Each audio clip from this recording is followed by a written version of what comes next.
কুরবানি আসলে কাদের উপরে ওয়াজিব? কুরবানি সবার উপরে ওয়াজিব হয় না। কুরবানি ওয়াজিব হওয়ার জন্য কিছু শর্ত রয়েছে। কুরবানি অনেকে আছে যে তাদের উপরে কুরবানি ওয়াজিব না, কিন্তু তারা এটা জানে না। তারা মনে করে আমাকে কুরবানি দিতে হবে, তখন তারা কি ধার দেনা করে বিভিন্নভাবে এটা মানসিক চাপ নিয়ে কুরবানি দিতে বাধ্য হয়। তারা মনে করে যে কুরবানি তো আমাকে অবশ্যই দিতে হবে। আবার কিছু কিছু ক্ষেত্রে দেখা গেছে যে তাদের উপরে কুরবানি ওয়াজিব আছে বা ওয়াজিব হয়ে আছে, কিন্তু তারা কুরবানি দেয় না। তারা মনে করে যে কুরবানি তো আমার উপর ওয়াজিব না, তারা কুরবানিটা দেয়। এই জন্য সঠিক মাসালা জানতে হবে যে কাদের উপরে ওয়াজিব, কাদের উপর ওয়াজিব না। আসলে এই মাসালাগুলি না জানার কারণে আমরা এই ভুলগুলি করে থাকি। তো আজকে আমি আপনাদের সামনে এই পর্যায়ে আলোচনা করব যে কুরবানি আসলে কারা করবে এবং কাদের উপর ওয়াজিব এবং কাদের উপর ওয়াজিব না, আমরা এখন এই আলোচনা করব। কুরবানি ওয়াজিব হওয়ার জন্য প্রথম শর্ত যেটা, 1 নম্বর শর্ত যেটা, এটা হচ্ছে মুসলিম হওয়া। কুরবানি হওয়ার প্রথম যে শর্তটা তা হচ্ছে যে মুসলিম হওয়া। মুসলমানদের উপর কুরবানি ওয়াজিব হবে। কোনো হিন্দু, কাফের, বৌদ্ধ, খ্রিস্টান তাদের উপরে কিন্তু কুরবানি ওয়াজিব না। তার 1 নম্বর হলো কুরবানি ওয়াজিব হওয়ার প্রথম শর্ত মুসলিম হওয়া। 2 নম্বর শর্ত হচ্ছে স্বাধীন হওয়া। কুরবানি স্বাধীন হইতে হবে, যে কোনো কৃতদাসের উপরে কুরবানি ওয়াজিব হবে না। তাহলে 1 নম্বর হচ্ছে মুসলমান হইতে হবে, 2 নম্বর হচ্ছে যে কোনো কৃতদাসের উপরে কুরবানি ওয়াজিব নয়, স্বাধীন হতে হবে, স্বাধীন মুসলিম হতে হবে, তখন তার উপরে কি হবে? কুরবানি ওয়াজিব হবে। 3 নম্বর হচ্ছে জ্ঞান সম্পন্ন ও প্রাপ্তবয়স্ক হওয়া। জ্ঞান সম্পন্ন হওয়া, যেমন কোনো মানুষের টাকা আছে, সম্পদ আছে অঢেল, কিন্তু সে পাগল, তার মানসিক সমস্যা আছে, সে অসুস্থ, মেন্টালিটি ভাবে সে পাগল, তখন তার উপরে কুরবানি কিন্তু ওয়াজিব হবে না। কারণ কোনো পাগলের উপরে শরীয়তের কোনো বিধান প্রয়োগ করা হয় না। যে মানুষটা নাকি মানসিক সমস্যা, যে ভালো মন্দ বুঝে না, যে আপন পর চিনে না, এই সমস্ত যে লোকগুলো আছে তাদের যদি অঢেল ধন সম্পদ থাকে, বাড়ি গাড়ি অনেক সম্পদ আছে, কিন্তু লোকটা কিছুই বুঝে না, কারণ সে মানসিক সমস্যা, তার সে পাগল, এই সমস্ত লোকের উপরে কুরবানি ওয়াজিব হবে না। তারপরে হচ্ছে অপ্রাপ্তবয়স্ক। যেমন এমন অনেক আছে যে নাবালেগ শিশু, বালেগ হয় নাই, বালেগ হওয়ার আগ পর্যন্ত ইসলামী বিধান তার উপরে কায়েম করা যায় না, তার উপরে প্রয়োগ করা যায় না।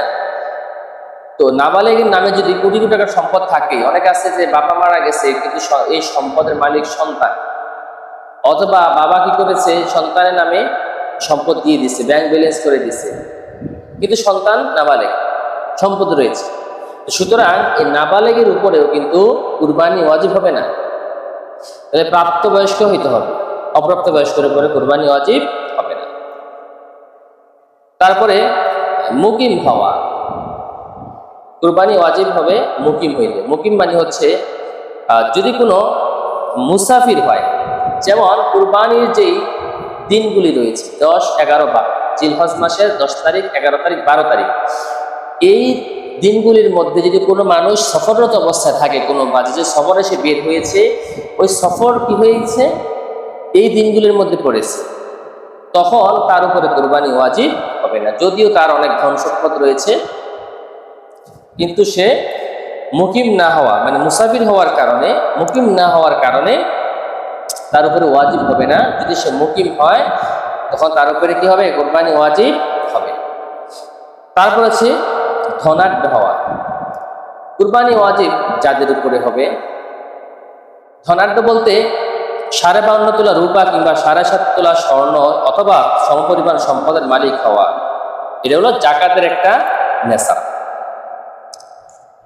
আমরা অনেকে দেখা গেছে যে বিশেষ করে আমাদের মা বোনেরা যখন রোজা আসে, ঈদুল ফিতরের আসে, তখন রোজার মাসে তারা এই স্বর্ণের নেশাব পরিমাণ যাদের মালিক আছে, স্বর্ণ আছে, স্বর্ণের 7.5 তোলা বা 7.5 ভরি স্বর্ণ আর 52.5 তোলা রূপা, এই পরিমাণ সম্পদ যারা আছে, তারা কিন্তু আমরা জাকাতের টাকা হিসাব করে দিই। আমরা সবাইকে আমার জাকাত দিতে হবে। কেন দিতে হবে? আমার এই পরিমাণ স্বর্ণ রয়েছে বা রূপা রয়েছে, বা আমার এই পরিমাণ টাকা রয়েছে, আমরা জাকাত দিই, কিন্তু কুরবানি আসলে আমরা কিন্তু কুরবানি দিই না। কেন দেই না? কারণ কুরবানি যে মা বোনদের উপরে ওয়াজিব হয় এটা আমরা জানি না। কারণ যৌথ ফ্যামিলিগুলোর মধ্যে বাবা মা বাবা থাকে, ভাই থাকে, তারা দিয়ে ফেলে, বিয়ে হলে স্বামী দিয়ে ফেলে, তারপরে একটা পর্যায়ে সন্তানরা দিয়ে ফেলে, কিন্তু মা বোনদের উপরেও যে কুরবানি ওয়াজিব হয় এটা আমরা অনেকে জানি না। অনেকে দেখা গেছে যে স্বামী চাকরি করে, স্ত্রী চাকরি করে, স্বামী কুরবানি দেয়, স্ত্রী কুরবানি করে না। কেন করে না? আমরা জানি না যে আমাদের মা বোনদের উপরে যে কুরবানি ওয়াজিব। তাহলে যেই মানুষটা স্বর্ণের জাকাত দিল, রূপার জাকাত দিল বা জাকাত দেয় প্রতি বছরে, এই মানুষটা, এই নারীটা, এই মহিলারা কিন্তু কুরবানি করে না। অথচ যে জাকাত দিবে সে কুরবানি করতে হবে, কারণ জাকাতের নেশাব আর কুরবানির নেশাব একই পরিমাণ। জাকাতের হিসাব হলো কি, 7.5 ভরি স্বর্ণ হলে জাকাত দিতে হবে, 7.5 ভরি 52.5 ভরি রূপা হলে জাকাত দিতে হবে।